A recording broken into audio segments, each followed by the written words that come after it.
Hello everyone, great to continue our interview sessions at SUI Summit. So today I'm with Yegor. Yegor, maybe you would like to introduce yourself. Yeah, hi everyone, I'm Yegor. I'm one of the founding partners of Talentum Labs. We are validators, funders and founders, and I'm the founder of Talentum. Talentum is a credential-based attention layer. We are kind of aiming to solve the cold start problem for emerging protocols, and we want to help the retail to fund their space in the Web3. Okay, that sounds a little bit complex. Could you say what was the cold start problem and how did Yeah, basically, apply? like if you are like a new protocol, you basically face a cold start problem. What is a cold start problem? Like how do you attract whether it's users or liquidity or whatever, well, your key points, right? So our idea is since we have already like high value users, they can be kind of a part of your initial community and then help you grow if your product obviously is somehow better or different from already existing ones.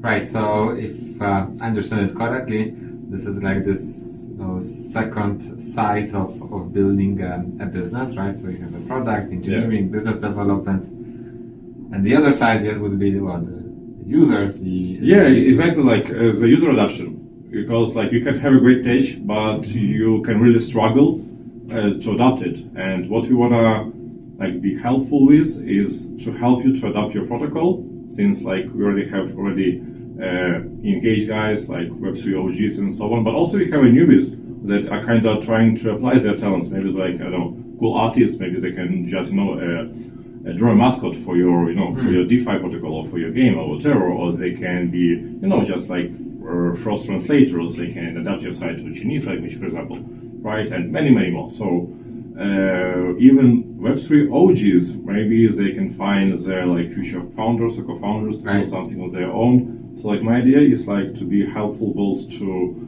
retail side and to protocol side. Okay, cool. And how did you find yourself in this business? What did you let to create that? Oh, it's a cool question.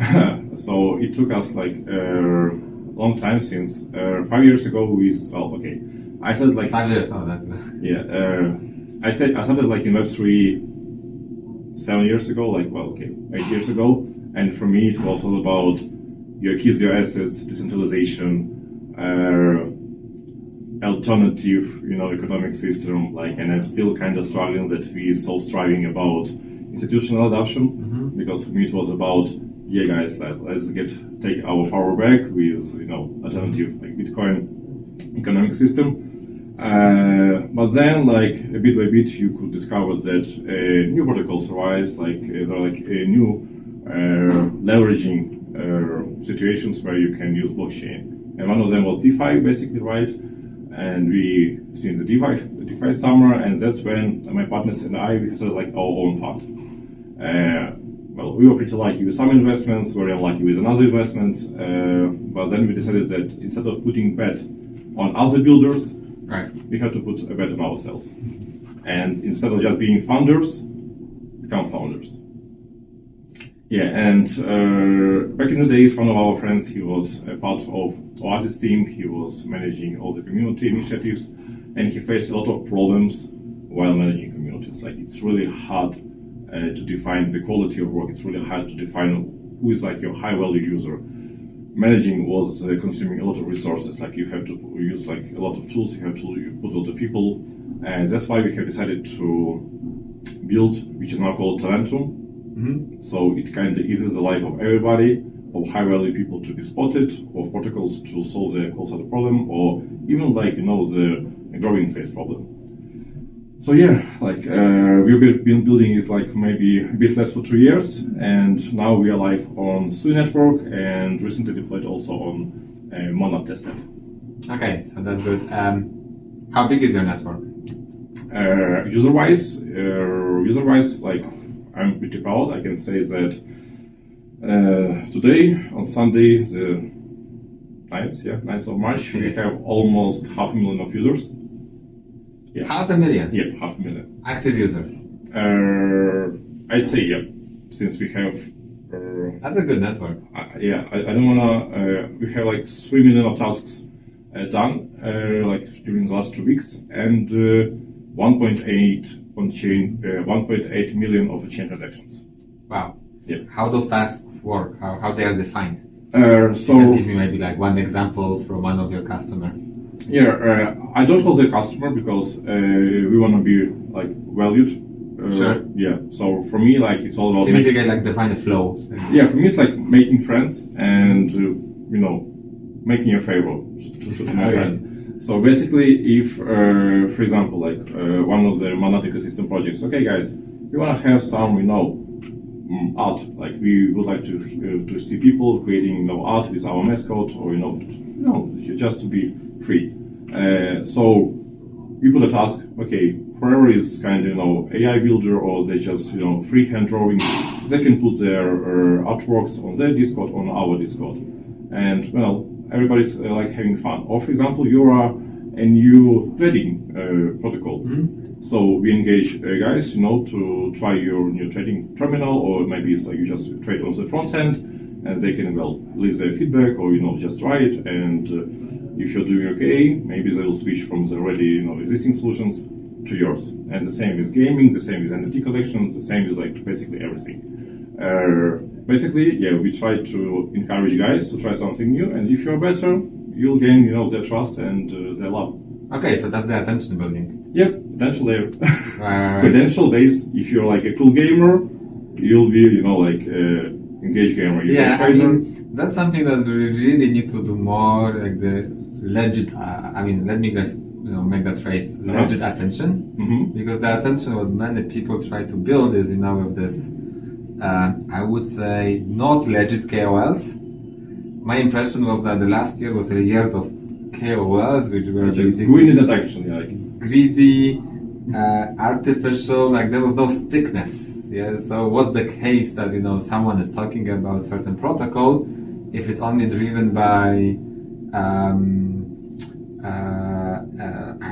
reward, right? Some token reward, and then get and forget. This is not the attention we want. 100%. Yeah, so this is what we improve. That's like our end goal, to be able to provide high value users, but you have to understand that Web3 space is kind of changing quickly, and if in traditional world it really took time to make for people to switch from one brand to another one, in Web3, like if you compare the today's stage to something that was built like 2 or 3 years ago, it has nothing to see. UI UX is much better, Dash is much better, so you have really hardly compete for users' attention. Well, you need to do this business with Bitcoin because, while we have a lot of users in Web3, Monad, Sui, Ethereum, everywhere, Bitcoin is the most recognized asset. 100%. Everyone wants Bitcoin. If you go, I go here to taxi, I go to Uber, we talk about Bitcoin, right? 100%. Trump talks about Bitcoin. Attention about the Bitcoin is everywhere. 100%. Users about Bitcoins, almost nowhere. That's true. I'd say the main issue is still, if you're talking about any other asset but Bitcoin, you have foundations around it, you have teams that are building around it. It's a big plus, but at the same time it's a big disadvantage because right now, for example, Ethereum price is basically depending on whatever tweet Vitalik does. Is it? I think everything is sideways. Well, more or less, like if some of the founders of any protocol, make something bad, it may affect a lot of the price. Bitcoin has like totally different story, but there are some speculations, but what I mean. So foundations have like a big advantage. They can be centralized projects or products that will enhance UI UX, that will enhance whatever. While Bitcoin, for all the last 10 years or even more years, he was relying on enthusiasm of builders and nothing but it. Like, unfortunately, nothing but it. Or fortunately, I don't know, because maybe we have dodged a bullet somewhere back in the time. So I'd say we really need builders that kind of can appreciate what is Bitcoin, what was it meant to be, but how it can be maybe a little bit more adapted, because right now Bitcoin just serves or rather for speculation or for storing your assets, and that's it. Okay, that sounds good. So here you are working after the ETH Denver SUI Summit. So let's start with the ETH Denver. What's your takeaway from ETH Denver? Which events do you participate? Yeah. What did you learn? I'll be honest, this time, since I'm already traveling for 3 weeks, I decided to be a bit more conservative with my events and business. So I tried to totally focus on my high priority events. So almost the whole week of ETH Denver I spent with Monad ecosystem, whether it's like a core team or founders of other Monad ecosystem projects. And basically, like the other 2 weeks are dedicated to SUI network and SUI network builders. So, what I can say regarding ETH Denver, it's really hard. It's really hard because like all the talks I can say, they are more or less still around meme coins. Really? Yeah. Oh my God. Unfortunately. I'm happy because actually, the events I was participating, people I was talking with, nothing about meme coins. I mean, we were talking about the meme coins that it's changing the narrative, but oh God, yeah, I'm happy that we didn't go about it.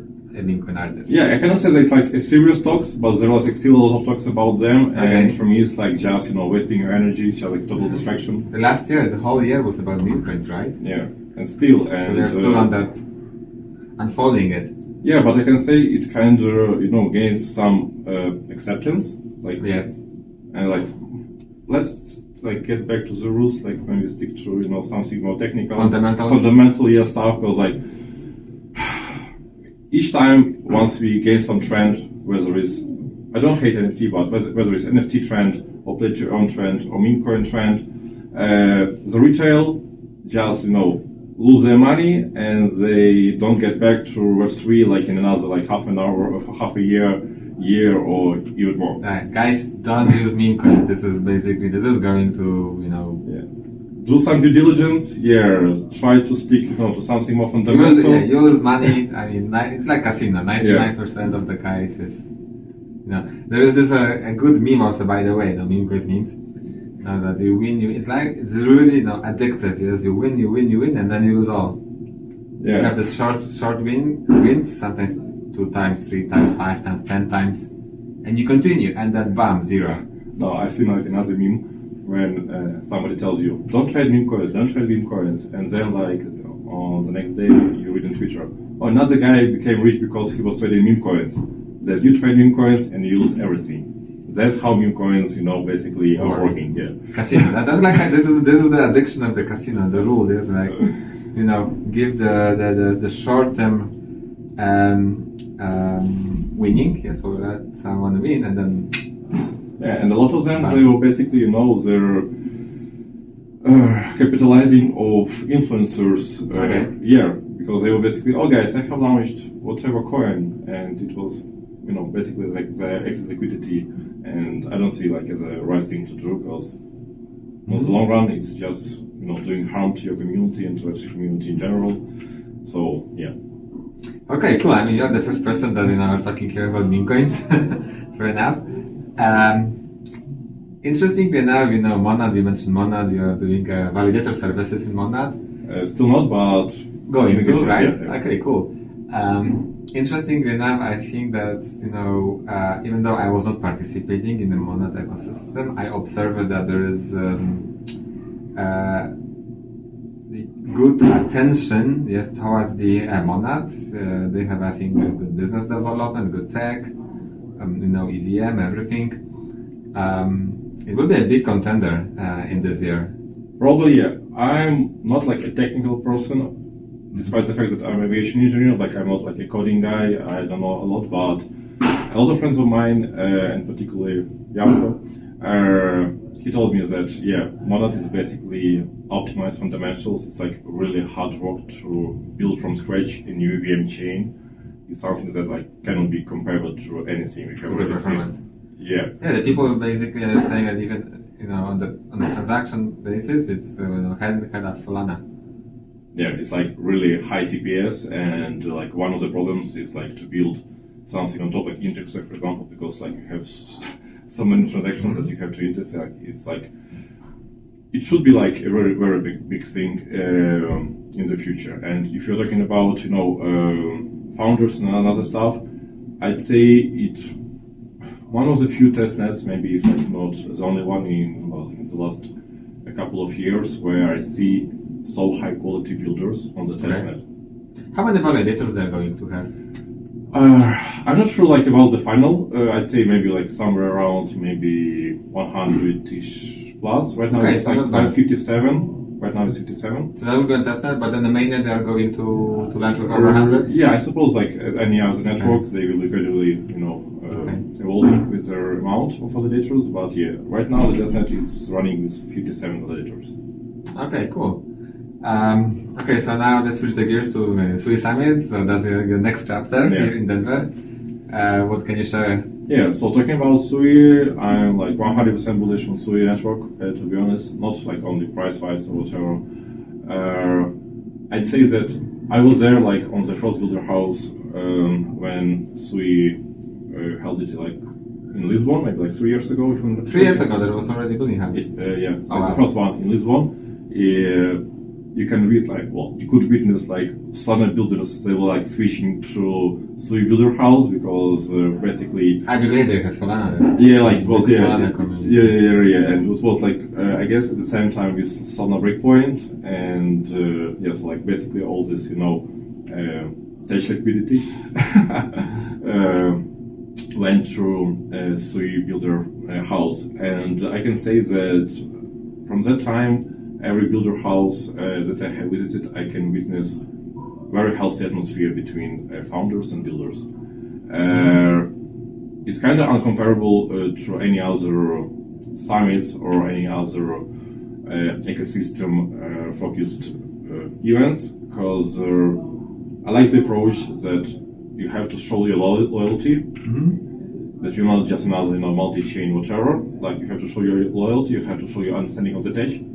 That you can leverage it in the right direction, and then you will be a part of the family. You will do everything great. And I can say that most of the people will say, okay, you don't see a lot of founders, you don't see a lot of projects on SUI. Yeah, that's true. You don't see too many on Solana, right? On Solana, you don't even know. Yeah, but Solana is in the main how many years? 5 years. True. In the Also. No, yes, 4 years I think in the mainnet.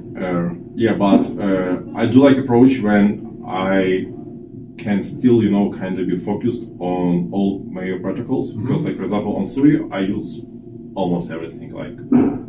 I guess, 9 of 10 DeFi protocols, 9 of 10 AMMs, NFT projects, and so on and so on. I'm using everything because you're pretty confident. While if you have some arising protocol, for example, on Solana network, I don't touch it for at least for a couple of months, because I don't want to be rugged, because there are a lot of sparkling it's a cool project, but maybe in 1 week or in 1 month it's just nothing at all. So yeah, and on the SUI it's totally different picture. And talking about tech, well, we all know that SUI is already made a big step towards building fully on-chain applications. And for me, it's kind of a shame that still in 2025 we mostly have Web2 websites with some smart contracts integrated on top of it. I think this should be changed, because it's still a shame that we have some front-end hard that we are still hosted on EVS services or something like that. We have to be as much decentralized as possible. Maybe not all the things. Maybe not gaming should be fully decentralized. But some core infrastructure should be fully decentralized. We should be censorship resistant and so on.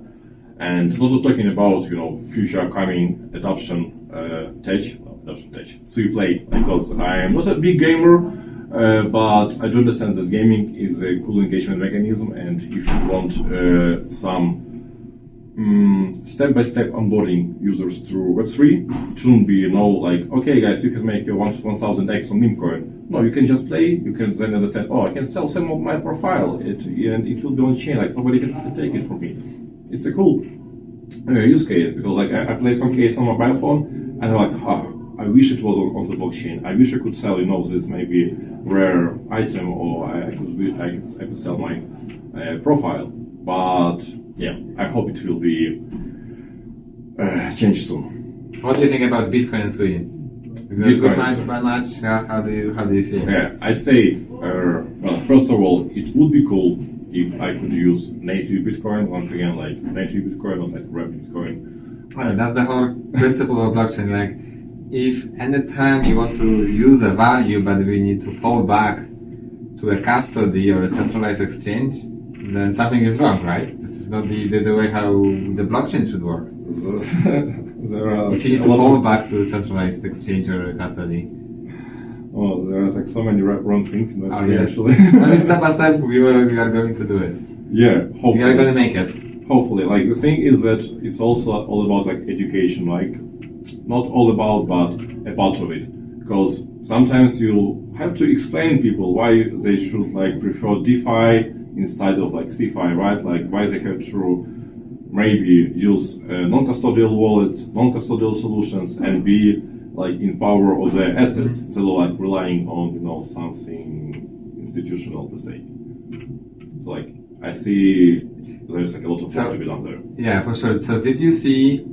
I think it was end of the last week. So we are here talking on March 9. I think that was Thursday. Yeah, so that should be March 7. The World Liberty, the Trump thing. They announced to add SUI as a part of the reserve portfolio. And I was tweeting, so finally something more interesting, because what do they have there? Bitcoin, okay, legit protocol. SUI, in my opinion, legit, they have really the best tech. But then, come on, give me a break. XRP, Cardano, this is a ghost chain for, the project failed already many years ago. Yes, XRP is centralized thing. What else is there? I think the answer is Solana. Okay, I won't criticize Solana. I think Solana is cool. They have many projects, many builders. I don't know what else is there. This movement thing? I guess it was, movement, like, you have L1, and you have Aptos, you have SUI, you have... Why would you do movement? I don't know. Well, maybe they have a really good guy somewhere in the team, with some close connections. Yeah, this doesn't sound legit for me, but, the principle that we have a Bitcoin and SUI now, and then SUI will be able to program native Bitcoin, that makes me bullish. I say, if you're talking about strategic reserve, I really don't like the idea that some institutional investors can have big amounts of Bitcoin, SUI, or whatever, because for me, it still was meant to be for the retail. I'd really love to see at least like half a population of people having, I don't know, like at least some amount of... That's why everyone should buy Bitcoin. Don't let the funds take your Bitcoin away. Because then it will be just inaccessible. Like basically it will be inaccessible for the retail and... Yeah, exactly. Like once done, it's done. It's over. Yeah. Right. So today, then what the ETFs, all that crap, they already have 10% of Bitcoin, I think. For me, it's a shame because we are so easily manipulated. Everybody's relying now on their decisions, on their vision. But it was meant for us, like Bitcoin. And we need to keep it this way. Yeah, and we have to keep it this way. Like we are here for a long time, and we should be here. So non-financial advice. Yeah, not financial advice. But think twice. 100%. How you spend your money, what do you do with investment then? And if you're talking about Bitcoin adoption, we initially said that it's basically fully relying on enthusiasts, like you don't have any foundation behind it, we just, trying to push it, to market it. And I think that it's really cool that more than 10 years later, there are some networks, builders that thought, okay guys, we can adopt it. Finally, we have some data that allows us to adopt it and to manage it as an asset, as a native asset, but with really friendly UI UX. Maybe it's still not that friendly for non-Web3 guys, but everybody's working on that. Everybody's working to make it as friendly as possible with all the account abstraction, reverse guess, and so on and so on. But I see it as a big step forward to make native Bitcoin accessible to the retail in the easiest way possible as of today. Absolutely, and we are making it. So guys, remember, native is the only system to make it is one-click access layer for Bitcoin. Yes, even if you want to buy Bitcoin, supply it, generate it, supply it to DeFi. Yes, this is the way. That's our vision. How the people should connect with you if they want to discuss more about your attention network or validator services in general? Yeah, so basically you can reach me out on Twitter. If you're talking about my product, it's Talentum AD. It's pretty easy. If you want me contact directly. Yeah, contact directly. It's also on Twitter. It's Yegor as my name. YEGOR dash VV, I guess. We will add it to the show notes. Yeah, and in real life, I'm still here for another week for Sui Summit. So if you're in Denver, yeah, if you're in Denver, if you like Sui builder or any other builder or just enthusiastic about Web3, well, we'll be happy to meet to talk and to make new friends. Thank you, Igor, for your time, for discussing, and enjoy the next week of Sui Summit. Likewise.